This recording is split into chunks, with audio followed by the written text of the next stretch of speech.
Este é o Visão CI, um programa realizado pelo Observatório da Comunicação Institucional, em parceria com o Mega Brasil, e tem como objetivo conversar sobre o universo da comunicação. Eu sou Carolina Correia. Eu sou Manuel Marcondes Neto. Aqui nós tratamos dos destaques do portal ACI. Tudo bem, Carol? Tudo bom, professor? Vamos conversar? Vamos lá.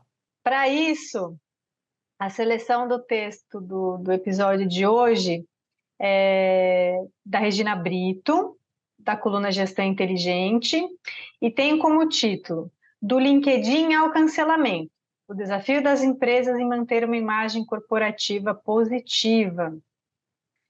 Muito legal a abordagem da questão da imagem, principalmente no LinkedIn. Primeiro que a gente tem um movimento que vem sendo rebatido, que é um movimento de mostrar um perfil ideal, de um cenário ideal, de um emprego ideal, e isso vem sendo rebatido e também vem caindo, né? Para também se transformar numa rede social, também com enfoque no networking, né? De conversas, de trocas, né? Enfim. E aí é interessante também no segundo ponto, por conta de um movimento de diversas empresas de trabalhar a retenção, a integração, o convite, né, para a seleção de diversos candidatos. Então, isso também interfere muito na imagem da organização, da empresa ali naquele ambiente. E aí minha primeira pergunta para o senhor é a seguinte: é mais difícil manter uma imagem positiva, ou melhor, uma imagem saudável com o advento das redes sociais? É uma questão muito presente, né? Porque as redes sociais hoje explodiram. O LinkedIn é uma delas e é aquela que tem ligação direta com o trabalho, com carreira. Nós temos uma colega que atua muito nesse campo, que é a Valesca Petek. A gente já tratou de textos dela aqui, ela publica no Observatório. E o LinkedIn se tornou um lugar onde os contratadores vão olhar os perfis, vão fazer seleção, mas eles olham também as outras redes. Então, aquelas redes que são muito mais informais, como o Facebook, enfim, ou Instagram, onde a pessoa coloca uma opção de instantâneos lá da vida dela, muitas vezes pessoais. Isso tudo é elemento para um contratador, né? Então, nós estamos, digamos, expostos. A coisa do currículo, ela mesma outro dia conversava com alguém, ela faz lives sobre currículo. Qual é o formato do currículo? Qual é o veículo do currículo? Enfim, é um assunto que mudou completamente do tempo lá, do início do próprio LinkedIn. E uma coisa forte hoje é o tal do employer branding, a marca contratadora, né? E a coisa do Great Place to Work, né? As melhores empresas para você trabalhar. Nós temos também, colaborando conosco, presentes no Observatório, a Rosângela Arro Villarreal. Ela é especialista nesse assunto, né?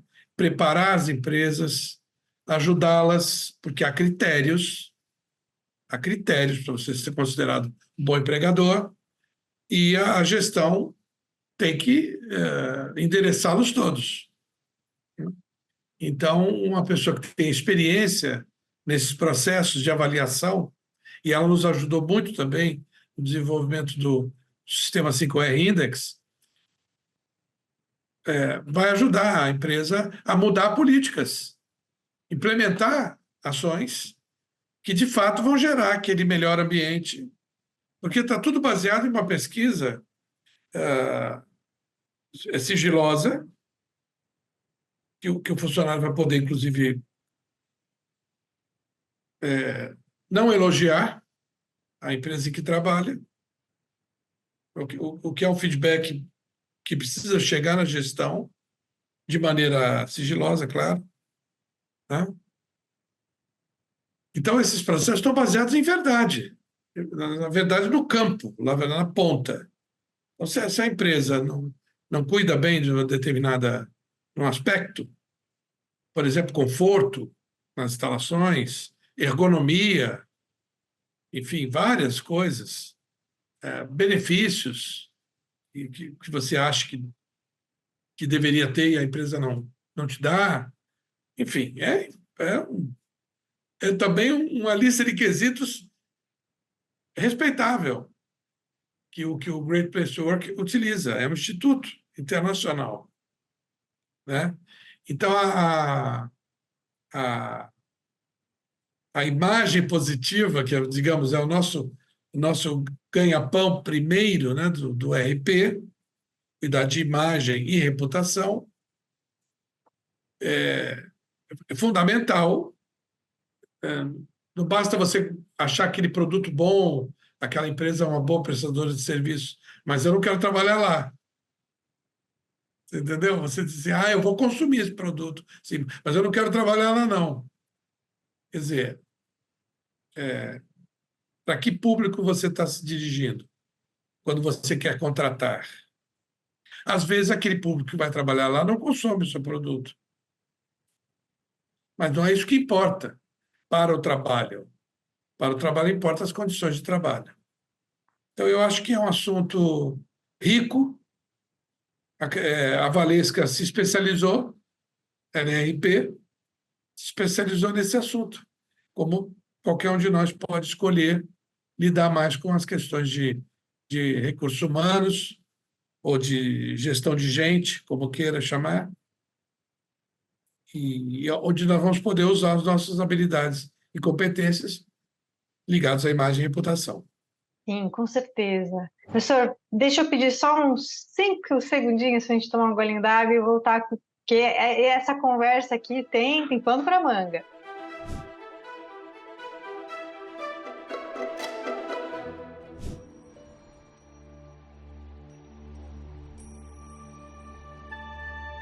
Reputação é uma semente que se cultiva todos os dias.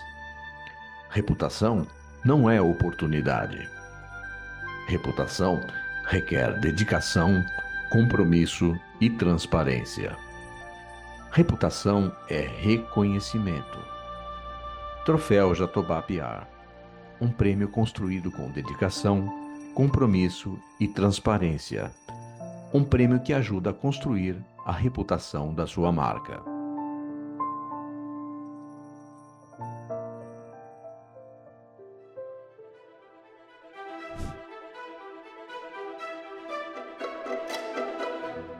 Professor, o senhor colocou um termo interessante que eu quero fazer o gancho para a próxima pergunta. O senhor falou de reputação, né? Imagem e reputação.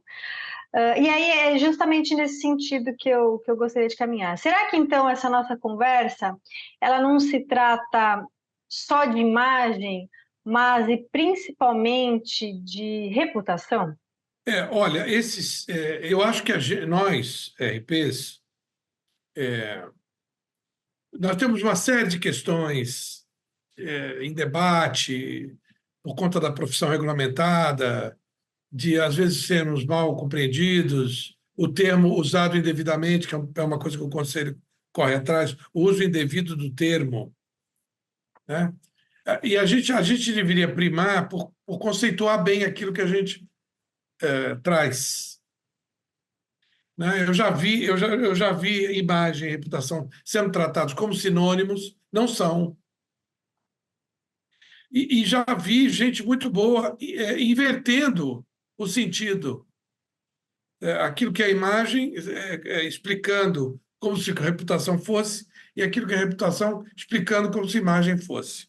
Então, eu vou tentar aqui, de uma maneira simplificada, dizer a diferença dessas duas coisas.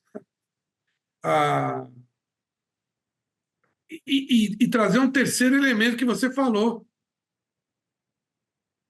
Se não foi nesse episódio, no anterior. Você trouxe identidade, que é a identidade corporativa. que é uma terceira categoria. Então, a identidade, então, vou usar o termo que nos ajuda. A identidade corporativa, você comanda. Você define o nome da organização, as cores da organização, até o tom, se ela vai ser low profile, se ela vai ser uma organização que fala muito, que propaga muito, usa muito a divulgação, ou a propaganda, ou a promoção. São vários termos técnicos. A própria questão de publicidade e propaganda, que no Brasil são tratados como sinônimos, que não são sinônimos, é um problemão quando a gente não tem esses conceitos bem consolidados. Então, a identidade você comanda, a imagem não. A imagem é aquilo que o público terá a seu respeito. E você não comanda. Você atua no campo da identidade e depois no campo da tua comunicação institucional ou na sua propaganda de produto. Aí você vai ajudando. Mas a identidade é a primeira. Aí você, com o seu dia a dia, vai pontuando. Mas a formação da imagem vai na mente da pessoa. Ela tem uma boa imagem da tal companhia. A outra tem às vezes, da mesma família, o irmão. Diz, não consumo dessa empresa de jeito nenhum. Então, é muito particular. Então, isso coloca dessa forma a imagem como uma coisa que nós não controlamos e ela é muito fluida. Porque você pega agora pega, por exemplo, um evento como o Rock in Rio, né? As marcas que se associam ao Rock in Rio, né? Então, elas aparecem bastante. Depois quer dizer, a imagem ela pode ser alterada com essas ações grandes, são ressaltadas, podem sofrer problemas também, dependendo de uma campanha, como aconteceu lá com o caso que nós analisamos da Boca Rosa, que ela tratou muito bem, né? Que estava em pré-venda. Isso, para quem não viu o nosso episódio anterior, um bom case. Bom, então isso é imagem, muito fluida. A reputação, ela é construção de uma vida. Começa no primeiro dia e não para mais. Fazendo uma analogia com a contabilidade, a imagem é lucros e perdas. A cada ano você fecha. A reputação é patrimônio. É aquilo que você vai somando. Não para. De um ano vem o outro, soma de novo. Quer dizer, ele não volta ao zero. O lucros e perdas volta ao zero. No ano novo, tudo zero. Receita, despesa, pá. No patrimônio, não. Está lá o ativo da organização, o passivo dela. Passa de um ano para o outro.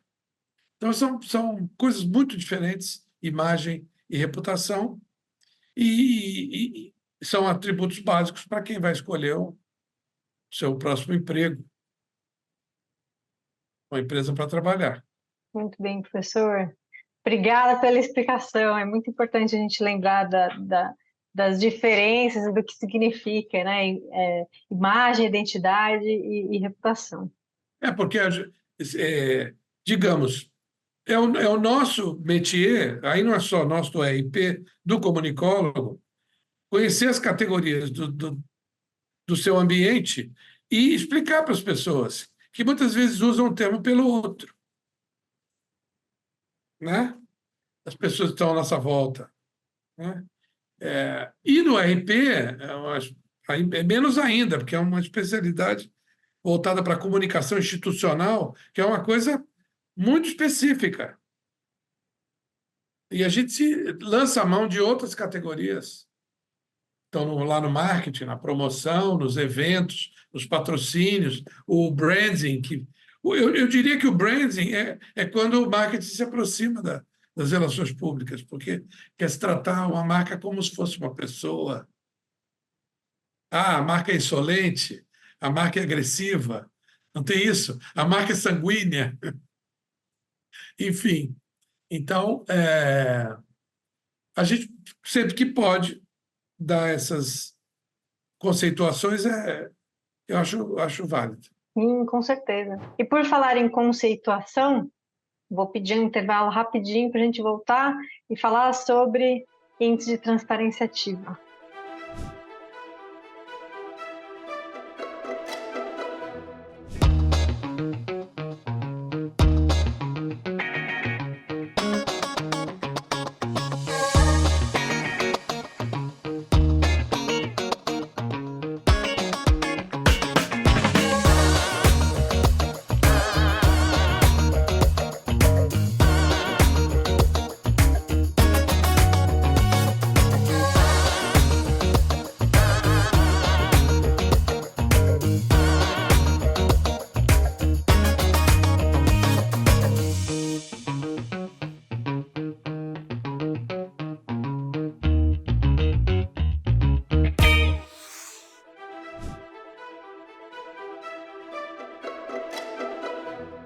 Professor, índice de transparência ativa, para a gente se situar aqui. Estamos ainda na instância 2, que é relacionamento. Entramos no episódio passado na tática 8, que é mediação de conflitos e negociação. E hoje vamos abordar 2 itens. O 8.3, que se chama Normas de Mediação de Conflitos, Comunidades e Entidades do Entorno, e 8.4, que se chama Canais de Mediação de Conflitos Empregados. Muito bem, o exame ele precisa ser, como vocês que tiverem a chance de olhar, inclusive está aqui novamente, vou mostrar a página inicial do aplicativo, né? Necessariamente tem que ser detalhado, porque senão fica muito descritivo. E aí fica difícil de medir. Para que você possa medir, você tem que ter uma métrica, claro, óbvio. Estou falando óbvio aqui. Essa métrica facilita, porque você atribuindo o score, você pode comparar uma organização com outra. É claro que o nosso objetivo não é esse, tá? Se alguém é mais transparente que o outro. Nós estamos pensando se uma organização é transparente. E não em comparar A com B. Mas o fato de você parametrizar os quesitos e detalhá-los é fundamental. Então, nós falamos no episódio anterior de verificação se há normas, se há pessoas, isso é principal, né? Talvez mais que normas, se há pessoas preparadas, porque é um assunto, outro filme, vou lembrar de outro filme, Erin Brockovich, né? Que trata de uma situação real, da contaminação da água por uma empresa, e aí isso gerou, de novo, uma class action. Então, via-se ali, naquele exemplo que é real, fato real, a negociação, a pessoa preparada para ir conversar com cada uma das famílias em situações desfavoráveis, com bastante raiva da empresa. Tem outro filme também que trata disso, acho que é Promised Land, com Matt Damon, e ele faz uma visita a propriedades que vão ser afetadas por alguma coisa. Tem um outro filme que lida com a questão das sementes, sementes orgânicas ou modificadas. Olha, pessoal, tem uma... Nós vamos colocar no observatório assim, algumas sugestões de filmes que são úteis. Então, no quesito anterior, a gente foi ver se tinha alguém capacitado para fazer isso. Aqui nós vamos ver as normas, se elas estão preparadas. Então, primeiro, o recurso humano. reconhecer que há um problema potencial, não é uma crise instalada, não é uma crise já instalada, tem uma pessoa em potencial que poderia ser o mediador. Aqui, nós já estamos num... Então, tem uma pessoa, legal, agora eu vou ver se tem norma. Às vezes pode ter a pessoa, mas não tem norma. Então, a notinha lá vai requerer da empresa que ela pense em ter umas normas, né? Então, essa é a primeiro quesito de hoje. O segundo, que canais? Aí já entra mais a nossa especialidade em RP. Quais são as vias de chegar a essas pessoas? E é bastante caso a caso que vai se definir isso. O consumidor pode estar do outro lado do mundo e você vai ter que falar com ele. E nós podemos estar falando de um picolé. Hoje você toma um picolé Häagen-Dazs que foi produzido na França. Esse picolé fez uma viagem considerável para chegar até você. Ou você pode estar falando de uma plataforma de petróleo, uma sonda, um navio sonda. Depende de que organização você trabalha. Então, ter pessoas. Então, basicamente, esses 4 quesitos nós vimos. 2 no programa passado e 2 nesse. Você está pensando em pessoas, normas e canais, e está aferindo isso, se tem ou não, preparados para possíveis crises ligadas à tua operação, dependendo do seu produto, dependendo do seu serviço. É isso. Muito bem, professor. É muito legal a gente ter essa segmentação, né, de pessoas,